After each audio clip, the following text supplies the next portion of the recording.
Bonjour à tout le monde.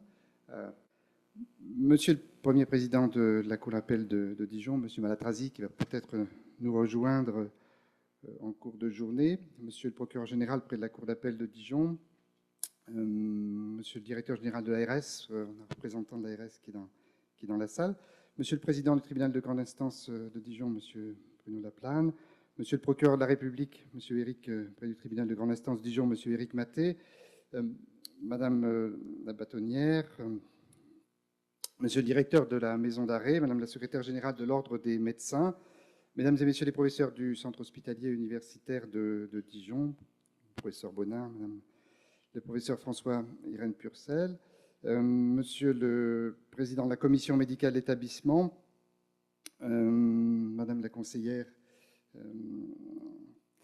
près de la cour d'appel, Mesdames et Messieurs les magistrats, Madame la commissaire, Messieurs les avocats, Messieurs les représentants du SPIP, Mesdames et Messieurs les praticiens hospitaliers, Mesdames et Messieurs les invités du centre hospitalier de la Chartreuse, quelques personnes vont nous rejoindre aussi de Saint-Hilly, de la Haute-Marne, des équipes du centre hospitalier et puis des étudiants de l'Université de Bourgogne.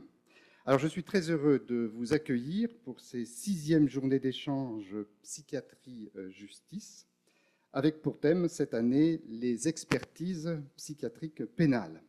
Ce rendez-vous de juin est très apprécié et je remercie Mademoiselle Giraud, juriste chargée des usagers au centre hospitalier de la Chartreuse, et l'équipe d'organisation, un auditeur de justice aussi qui est parmi nous et qui a participé à l'élaboration du programme, qui ont œuvré pour que nous soyons cette année encore au rendez-vous.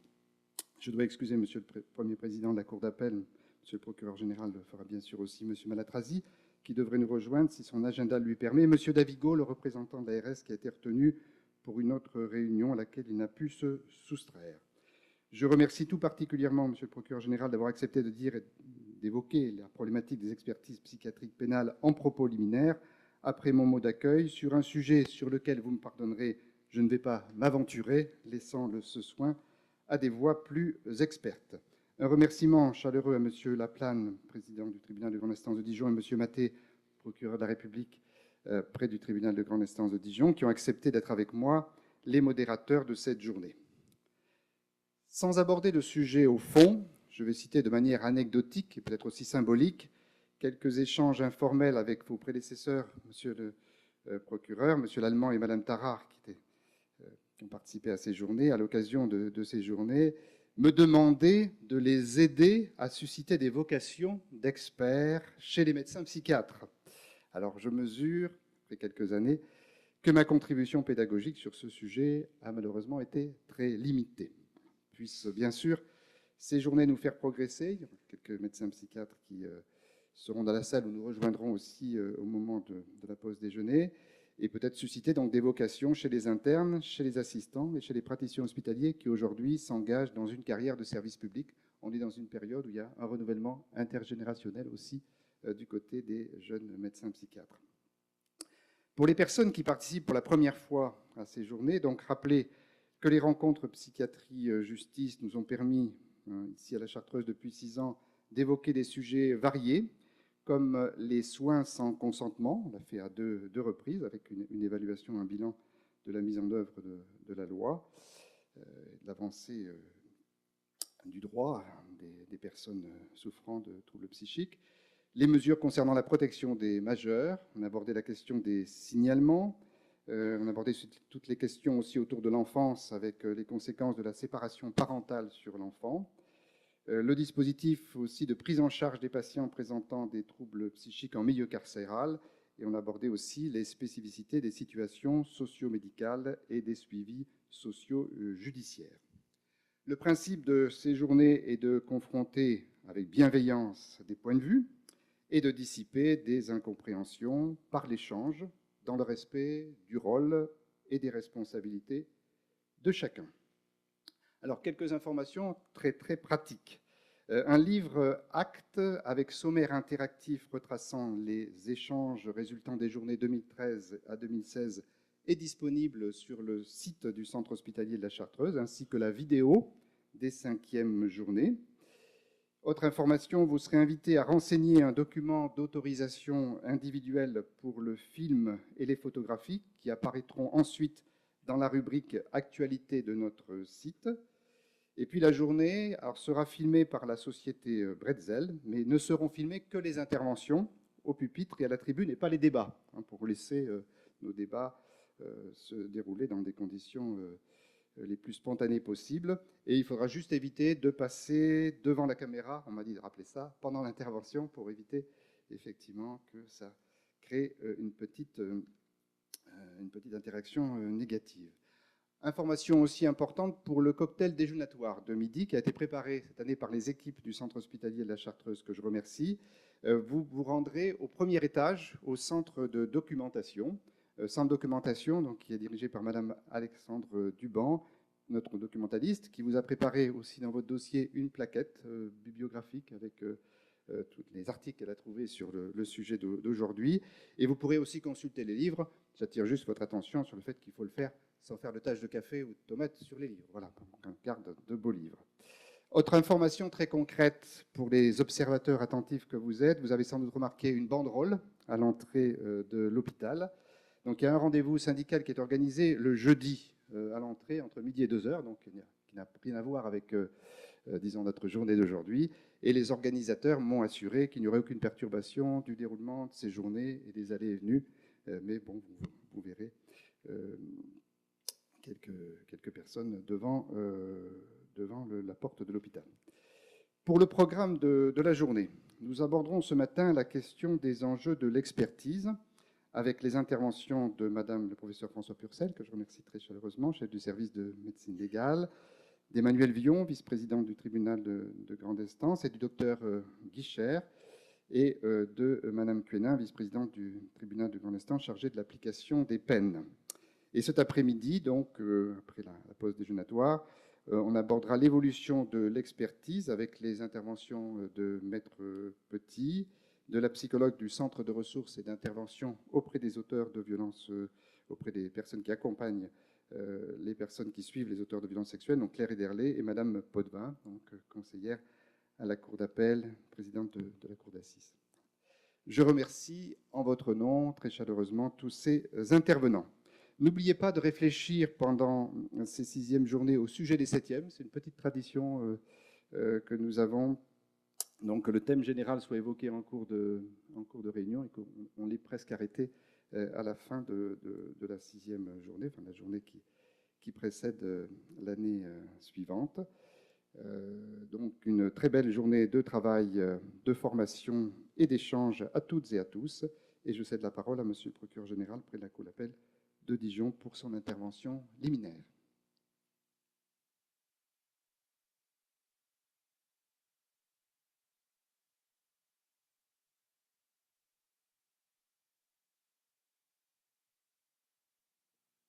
Bien, monsieur le directeur, mesdames et messieurs, alors, en vos grades et qualités, ce qui m'évitera à une énumération toujours incomplète. Messieurs les chefs de juridiction, spécialement Madame le bâtonnier, une nouvelle fois, vous me demandez d'ouvrir les journées d'échange psychiatrie et justice, et vous avez rappelé que c'était les 6e. Et cette année, elles sont consacrées à l'expertise psychiatrique en matière pénale. Je vous remercie pour cette attention qui m'honore et je vous remercie pour l'initiative ainsi que les chefs du tribunal de grande instance de Dijon qui sont en fait les grands responsables avec vous, monsieur le directeur, de cette manifestation, justement pour cette initiative et cette journée d'échange sur l'expertise psychiatrique pénale. Alors vous ne l'ignorez pas, l'expertise psychiatrique a pris dans le procès pénal une importance considérable et on ne saurait juger actuellement nombre d'affaires sans qu'il y ait dans le dossier une expertise psychiatrique. C'est le cas de toutes les affaires criminelles pour lesquelles il y a une expertise psychiatrique, alors même que la question psychiatrique ne fait pas véritablement débat. Je pense notamment à certaines affaires de braquage, par exemple, où le débat ne se porte pas forcément là-dessus. Mais aussi dans le champ correctionnel, les expertises psychiatriques sont soit rendues obligatoires par la loi, soit de plus en plus prononcées. Il est évident aussi qu'il y a notamment pour toutes les affaires à caractère sexuel, et Dieu sait si elles constituent une grosse part des contentieux qui sont soumis aux juridictions, il ne saurait y avoir d'affaires sexuelles, même correctionnelles, ou même d'une affaire à connotation sexuelle, même si elle n'est pas tout à fait une affaire sexuelle, il ne saurait y avoir d'affaires de ce genre qui soient soumises à un jugement sans expertise psychiatrique. Cela va dans l'évolution de la criminologie, en gros, depuis le XVIIIe siècle, et la recherche sur la personnalité et la responsabilité qui fait que l'expert psychiatre est devenu un acteur central du procès pénal. Vous disiez, monsieur le directeur, je fais une petite parenthèse, que effectivement la justice se trouvait en difficulté pour avoir à sa disposition des experts psychiatres. Alors il y a eu une crise qui a duré sur la rémunération de ces experts psychiatres qui a été assez longue. Il y a eu voire des polémiques. Vous vous souvenez le mot d'un expert nationalement reconnu qui a dit que si on payait les experts psychiatres comme des femmes de ménage, on avait des expertises de femmes de ménage, enfin, quelque chose à peu près de ce genre-là. Bon, tout ça n'est peut-être pas très éthique, mais on a bien vu qu'il y avait cette crise de rémunération et cette crise de vocation. En même temps, on a besoin d'expertise psychiatrique à la fois dans l'urgence et à la fois dans la durée. Dans l'urgence, et donc c'est pour ça qu'il faut qu'on ait de nombreux experts psychiatres à disposition. Dans l'urgence, c'est au moment où la personne est interpellée pour avoir un premier avis sur sa responsabilité, notamment surtout sur l'orientation. Faut-il immédiatement l'orienter vers les structures hospitalières ou faut-on envisager de le maintenir en garde à vue et ensuite de l'éprouver? Et puis après, bien entendu, dans la durée, l'expertise pour apprécier le degré de responsabilité. Ce que je voulais dire un petit peu sur cette expertise psychiatrique, c'est quand même un point qui pour moi est important, c'est que notre société est faite est censée être composée de citoyens qui disposent de leur libre arbitre et qui sont libres de leurs décisions et de leurs actions. C'est ce qui a été conceptualisé au XVIIIe siècle dans les déclarations de droit françaises ou américaines. Et donc, les citoyens libres doivent répondre pleinement de leurs actes devant la justice. Mais intervient la question de la maladie mentale, dont on considère qu'elle a pu entraver ou anéantir ce libre arbitre, ce que le Code pénal de 1810 avait d'ores et déjà retenu dans l'article 64. À partir du moment où ce libre arbitre reconnu à tout citoyen peut être affecté par le trouble mental, le principe était admis de l'intervention du psychiatre qui s'impose pour déterminer s'il existe ou pas une maladie mentale qui perturbe le libre arbitre de l'individu qui doit être jugé. Et en effet, la maladie mentale ne résulte pas d'un acte conscient de celui qui en est atteint. Mais la question quand même se pose, quand le comportement, de mon point de vue, mais quand le comportement de l'individu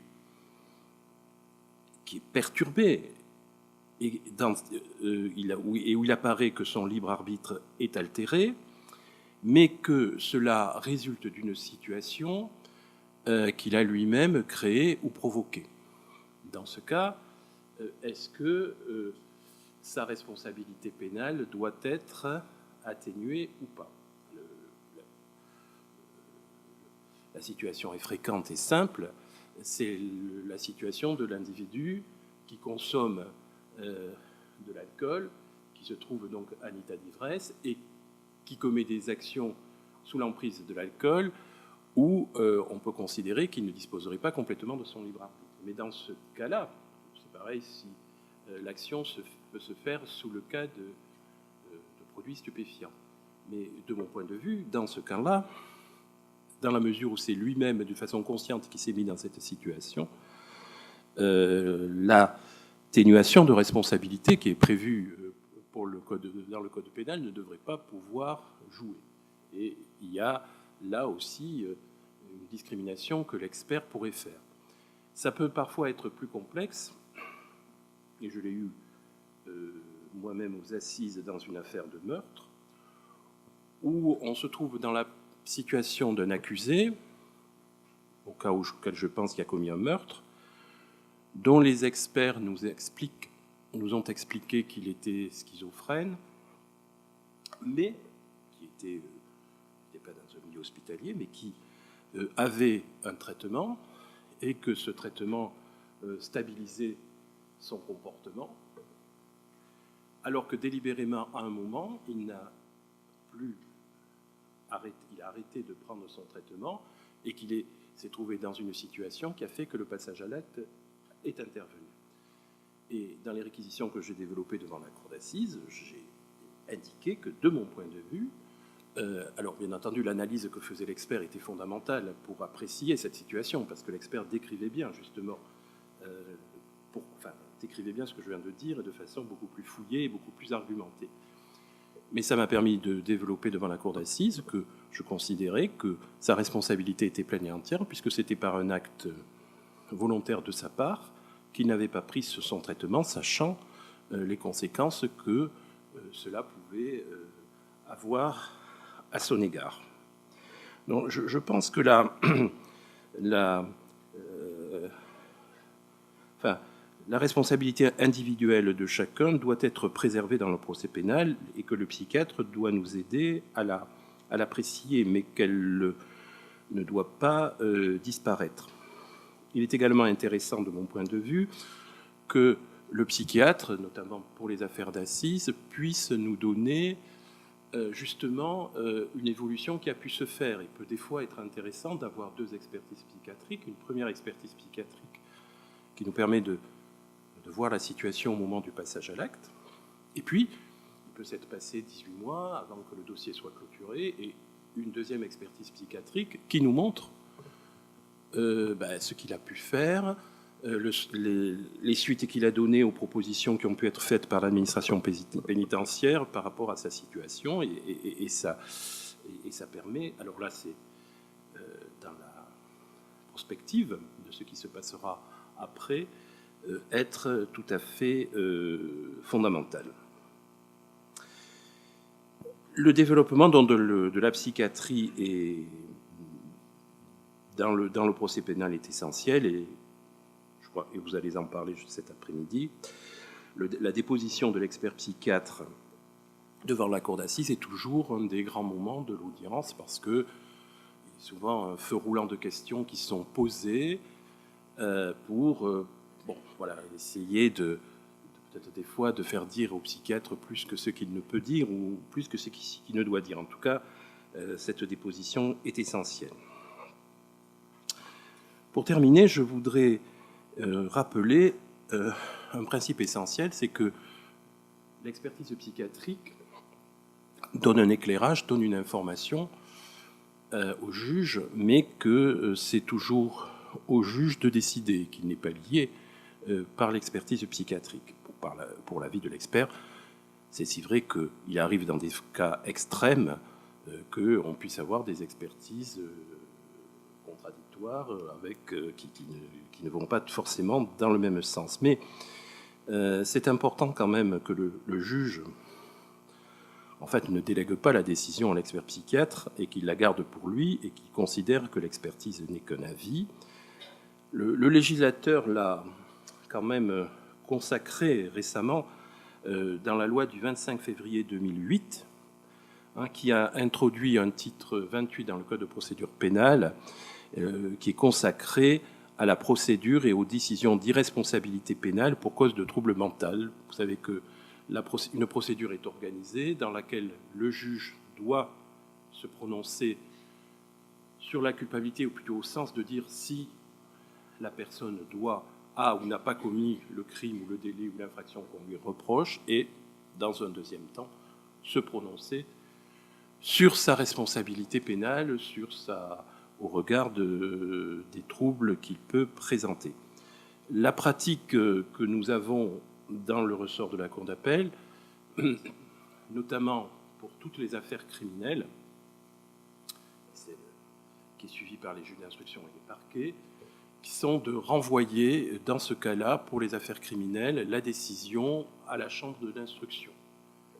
Le fait que la décision soit renvoyée dans la chambre de l'instruction permet d'organiser une véritable audience où on évoque les faits, où on évoque également les éléments de personnalité, où il y a un débat entre partie civile, ministère public et défense, avant que la décision soit prise par la Cour sur la culpabilité, enfin le fait de savoir si la personne a commis le crime, et puis savoir si elle doit en être déclarée responsable. C'est, je crois, un progrès et qui permet également, notamment à la partie civile, d'intervenir dans le débat et de faire valoir sa position par rapport à ce qui était, alors que précédemment, le juge d'instruction rendait une ordonnance de non-lieu de façon d'une procédure purement écrite, sans aucun débat, bien entendu, et si le ministère public était associé, la partie civile, pour le coup, n'y était pas du tout. Et elle recevait la décision comme ça. Donc, je crois qu'il y a là un progrès dans la législation qui me semble notable. Voilà, je pense que j'ai été trop long pour dire quelques banalités. Je vous laisse le soin de passer aux travaux utiles et je souhaite plein succès, Monsieur le Directeur, Monsieur le Président, Monsieur le Procureur, à cette journée d'échange, à cette 6e journée d'échange psychiatrie-justice.